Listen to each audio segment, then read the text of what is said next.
और यहाँ medical college बने, उस बात को हमने जब उठाया तो दाएं बाएं वाले लोग लगे विरोध करने। हमको यह समझ में नहीं आता कि वह मेडिकल कॉलेज का विरोध कर रहे हैं कि बरौली के विकास का अवरोध करना चाहते हैं। तो धरातल की राजनीति उन लोगों ने नहीं की। जनता के दर्द कल भी वो नहीं समझते थे, आज भी नहीं समझते हैं। वो तो मीडिया के नेता हैं, मीडिया के नेता से क्षेत्र का विकास नहीं होना है। हमने तो बैकुंठपुर में बहुत विकास का काम किया। उस समय उन लोगों का अता पता नहीं था। अगर बंगड़ा घाट में 650 करोड़ का पुल बना तो उन लोगों का उस समय राजनीति में पदार्पण भी नहीं था। 350 करोड़ का अगर 70 घाट बना, उस समय उनमें कोई उनका योगदान नहीं रहा। पॉलिटेक्निक कॉलेज 44 करोड़ का बना, उसमें योगदान नहीं रहा। ब्रजकिशोर हाल्ट बना, उसमें योगदान नहीं रहा। आपके ट्रामा सेंटर बने, उसमें उनका कोई योगदान नहीं रहा। हमने बनवाया सब रजिस्ट्री ऑफिस। मंजीत सिंह ने जब मेडिकल कॉलेज खोलने की बात बरौली में कही तो आप लोग हल्ला मचाने लगे। आप यही बता दीजिए कि मेडिकल कॉलेज के विरोध में है कि बरौली में मेडिकल कॉलेज नहीं खुले, हमारे क्षेत्र का विकास नहीं हो, इसके खिलाफ में ये लोग संघर्ष कर रहे हैं। अगर असल बात, ये लोग हवा में राजनीति करके और प्रतिनिधि बन गए, हम लोग संघर्ष करके बने हैं। और जिस समय लाल मुख्यमंत्री जी के नेतृत्व में जिस तरह से बिहार में विकास हो रहा, इस मकर संक्रांति के अवसर पर हम यही कहेंगे कि पूरा बिहार तेजी से आगे की ओर बढ़े। देखिए, अब कोई इसके लिए हम तो यहाँ पर सबको आमंत्रित किए हैं, और बैकुंठपुर के लोग हों, बरौली के लोग हों, माझा के लोग हों, गोपालगंज के हैं, हमारे जितने लोग हैं, एनडीए के प्रमुख साथीगण हैं, कार्यकर्ता हैं, जिन लोगों ने, सब लोग ने मिलकर मुझे अपना प्रतिनिधि चुना। मेरा यह दायित्व बनता है कि इस मकर संक्रांति के अवसर पर, जो हिंदुओं के लिए माना जाता है कि नए वर्षों की आज से शुरुआत हो रही है, उस अवसर पर हमने सबको आमंत्रित किया है, सबका अभिनंदन किया है और सबको हमने बधाई भी दी है। देखिए, हम तो जनता के प्रतिनिधि हैं और हम 28-29 सालों से राजनीति में हैं, और हमारे ऊपर ना तो किसी प्रकार के भ्रष्टाचार के मामले हैं, न किसी तरह के आपराधिक मामले हैं। हम तो जनता के सेवक हैं, जनता के बीच रहने वाले लोग हैं, और जनता ने मुझे अपना प्रतिनिधि चुना है। उसी के अनुरूप एक सेवक के रूप में हम कार्यकर्ता हैं। जो लोग की दबदबा है, जो लोग दबंग है, उनको मुबारकबाद। आपको नहीं लग रहा है जैसे कि आप बरौली के विधायक हो गए हैं तो आपको बैकुंठपुर भूल जाना चाहिए? क्योंकि जब भी आप बैकुंठपुर के नाम लेते हैं तो दूसरे किसी को थोड़ा सा बेचैनी हो जाता है। देखिए, असल बात, ये लोग हवा में राजनीति करके और प्रतिनिधि बन गए, हम लोग संघर्ष करके बने हैं। और जिस समय लालू प्रसाद यादव की शासन था, हम लोग चुनाव लड़ते थे लालू के कुशासन के खिलाफ, जंगल राज के खिलाफ। वैसे लोगों का उस समय अता पता राजनीति में नहीं था। और बैकुंठपुर में हमारे स्वर्गीय पिता ब्रजकिशोर नारायण सिंह जी 1977 से 95 तक लगातार विधायक मंत्री रहे, और लालू प्रसाद यादव के कुशासन के खिलाफ, जंगल राज के खिलाफ वो संघर्ष किए। और उसके बाद हमने उस संघर्ष की शुरुआत की, और 2000 में जब लालू प्रसाद यादव का जंगल राज था, उसके खिलाफ हमने मुकाबला किया, और मात्र समता पार्टी से 14 लोग हम लोग विधायक बने थे। तो हम लोग तो संघर्ष दौर के साथ ही हैं। बाकी लोग तो जो जीत के आए, वह सत्ता जब आई तब वह उसी सत्ता में जीत गए। कभी धरातल की राजनीति उन लोगों ने नहीं की। जनता के दर्द कल भी वो नहीं समझते थे, आज भी नहीं समझते हैं। वो तो मीडिया के नेता हैं, मीडिया के नेता से क्षेत्र का विकास नहीं होना है। बरौली में मेडिकल कॉलेज के लिए लड़ रहे हैं, लेकिन जब बैकुंठपुर के विधायक जी से जब पूछा गया तो बोल रहे हैं कि मेडिकल कॉलेज कहीं भी बने। हालांकि जब अगर यहाँ बरौली में बनता है तो उनके क्षेत्र के लोगों को काफी फायदा होगा, पास में रहेगा। तो इस लड़ाई में आपके साथ तो नहीं है, क्या कहा? नहीं, देखिए, हमने तो बैकुंठपुर में बहुत विकास का काम किया। उस समय उन लोगों का अता पता नहीं था। अगर बंगड़ा घाट में 650 करोड़ का पुल बना तो उन लोगों का उस समय राजनीति में पदार्पण भी नहीं था। 350 करोड़ का अगर 70 घाट बना, उस समय उनमें कोई उनका योगदान नहीं रहा। पॉलिटेक्निक कॉलेज 44 करोड़ का बना, उसमें योगदान नहीं रहा। ब्रजकिशोर हाल्ट बना, उसमें योगदान नहीं रहा। आपके ट्रामा सेंटर बने, उसमें उनका कोई योगदान नहीं रहा। हमने बनवाया सब रजिस्ट्री ऑफिस, उसमें कोई योगदान नहीं रहा। फिर ब्लॉक, 2-2 मॉडल थाना, इसके अलावा सड़क, बिजली सब हमने की है, कोई उनका योगदान नहीं रहा। तो हमारी सोच विकासवादी सोच रही, और उसके बाद एक एनडीए का फैसला हुआ कि हम बरौली का प्रतिनिधित्व करें। हमारे नेता ने हमको एक जिम्मेवारी दी कि बरौली से आप चुनाव लड़िए, और बरौली की जनता ने मात्र 15 दिन के अंदर मुझको विधायक बनाया, अपना प्रतिनिधि चुना। हमारी ये जिम्मेवारी बनती थी कि हम इस इलाके के लिए एक बड़ा इंस्टीट्यूशन हम लाएं और इलाके का हम विकास करें। देखिए 2023 में यह मेडिकल कॉलेज की स्वीकृति कैबिनेट से हुई थी, और कैबिनेट के स्वीकृति के बाद 2023, 24, 2025 के चुनाव के पहले तक किसी ने मेडिकल कॉलेज की चिंता नहीं की। लेकिन बरौली के प्रतिनिधि निर्वाचित होने के बाद हमने जब मेडिकल कॉलेज धनकर में बनाने की बात की, जिसकी मात्र दूरी गोपालगंज से 4 किलोमीटर है, और जिला पदाधिकारी ने अपर मुख्य सचिव को पत्र लिखा कि आप 24.5 एकड़ जमीन जो धनकर में है उस पर अपना तकनीकी टीम भेजकर इसका भौतिक सत्यापन करा लिया जाए और यहाँ मेडिकल कॉलेज बने। उस बात को हमने जब उठाया तो दाएं बाएं वाले लोग लगे विरोध करने। हमको यह समझ में नहीं आता कि वह मेडिकल कॉलेज का विरोध कर रहे हैं कि बरौली के विकास का अवरोध करना चाहते हैं। तो जनता तो अब यही जानना चाहती है कि जब आपको प्रतिनिधित्व करने का मौका मिला और मेडिकल कॉलेज की स्वीकृति कैबिनेट से हुई, तो आपने सदन में सरकार के समक्ष आपने मेडिकल कॉलेज कहाँ स्थापित हो उसकी आपने जिक्र नहीं की। लेकिन मनजीत सिंह ने जब मेडिकल कॉलेज खोलने की बात बरौली में कही तो आप लोग हल्ला मचाने लगे। आप यही बता दीजिए कि मेडिकल कॉलेज के विरोध में है कि बरौली में मेडिकल कॉलेज नहीं खुले, हमारे क्षेत्र का विकास नहीं हो, इसके खिलाफ में ये लोग संघर्ष कर रहे हैं। अगर आलोक कुमार सुमन एयरपोर्ट बनाने के बाद मेडिकल कॉलेज का भी उनका सही देने लगा। देखिए आलोक कुमार सुमन जी सांसद हैं, 6 विधानसभा के सांसद हैं, लगातार 10 वर्षों से सभ्या हवाई अड्डा पर जहाज उड़ाने का प्रयास कर रहे हैं। भगवान करे हमारे सांसद हैं वह सफल हो जाएं, और वो 6 विधानसभा के ही सांसद हैं।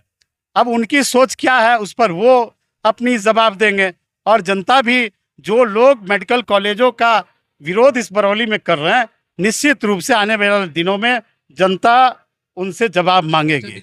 विधायक एक मिनट रुकिए ना, एक सवाल विधायक है कि क्या कारण है कि मेडिकल कॉलेज के लिए गठबंधन के विधायक आपस में ही लड़ रहे हैं, जबकि चनावे से 4 किलोमीटर गोपालगंज ये लोग बरौली के विकास का विरोध कर रहे हैं।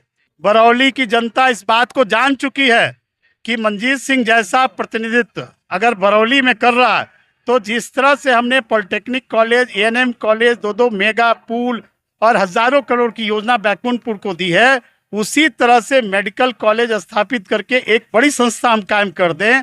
इसलिए बरौली का विकास ना हो उसमें औरंगा ये लोग डालने की कोशिश कर रहे हैं, और कोई दूसरी बात नहीं है।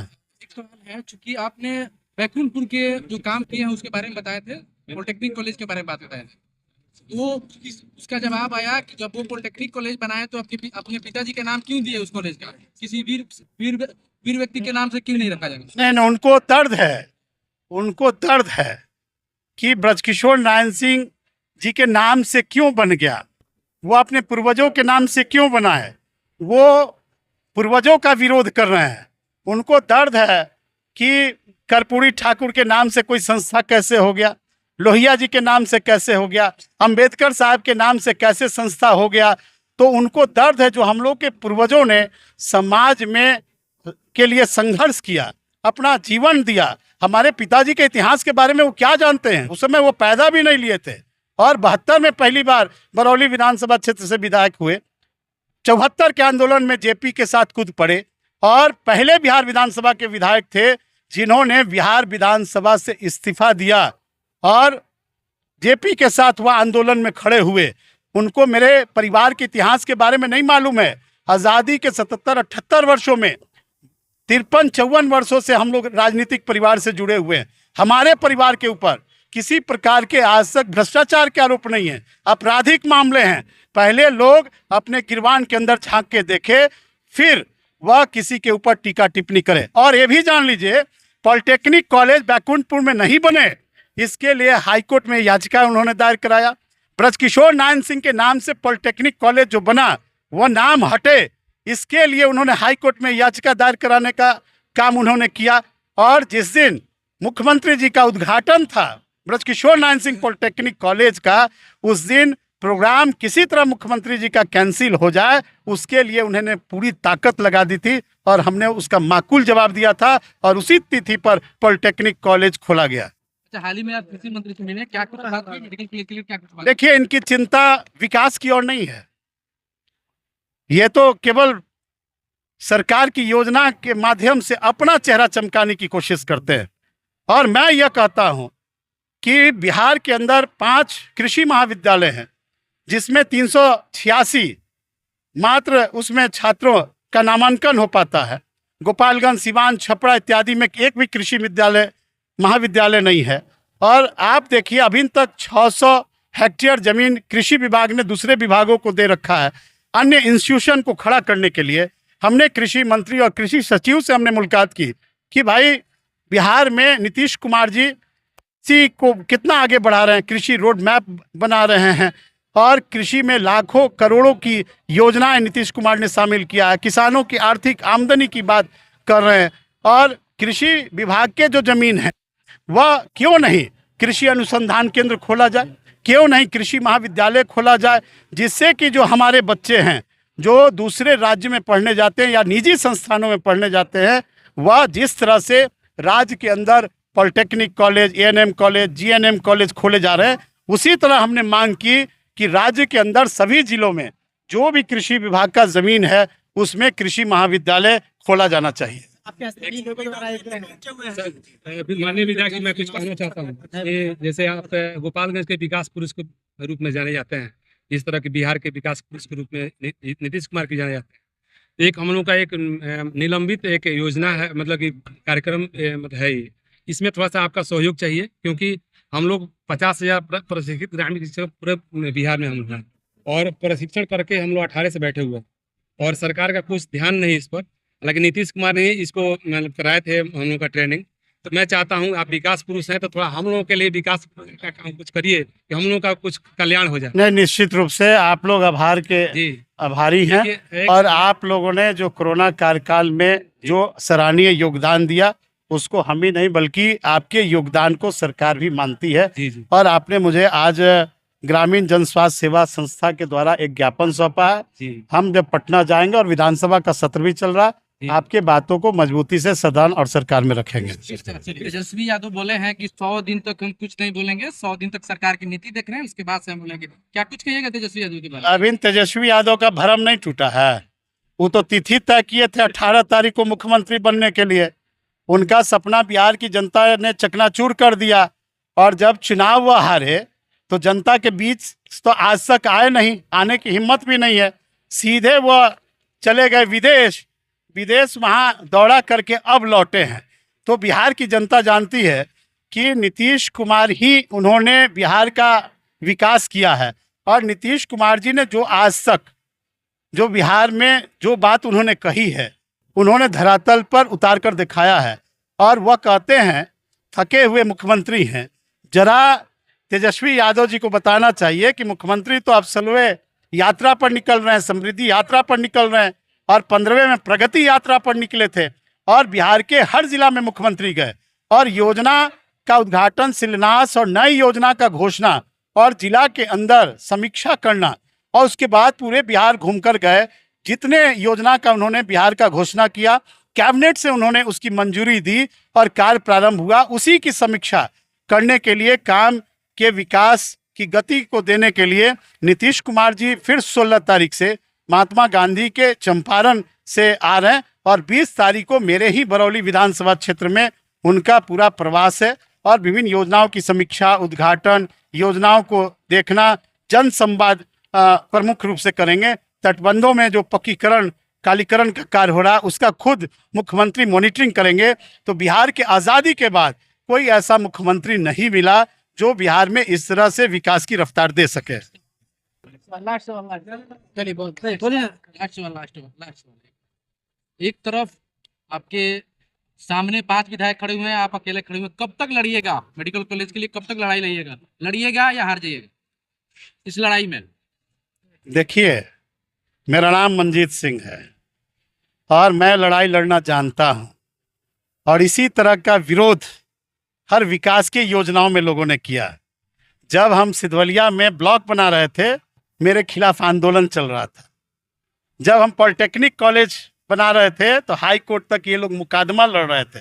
जब हम ट्रामा सेंटर को स्थानांतरित करा रहे थे जिला परिषद के ज़मीन को, तो ये लोग जिला परिषद में अरंगा पैदा कर रहे थे। जब हम निबंधन कार्यालय बरौली में बना रहे थे सिधवलिया में, उसमें अरंगा पैदा किया, लेकिन सारे योजनाओं को हमने धरातल पर उतारने का काम किया है। और मेरा यह जिम्मेवारी बनता है कि बरौली के विकास के लिए संघर्ष करना। हम संघर्ष करने वाले व्यक्ति, हम किसी से डरने वाले नहीं हैं। 5 के बदले 15 भी हो जाए तो हम डरने वाले व्यक्ति नहीं हैं। अकेले सीना ठोक के खड़े हैं और बरौली के लोगों के लिए संघर्ष करेंगे।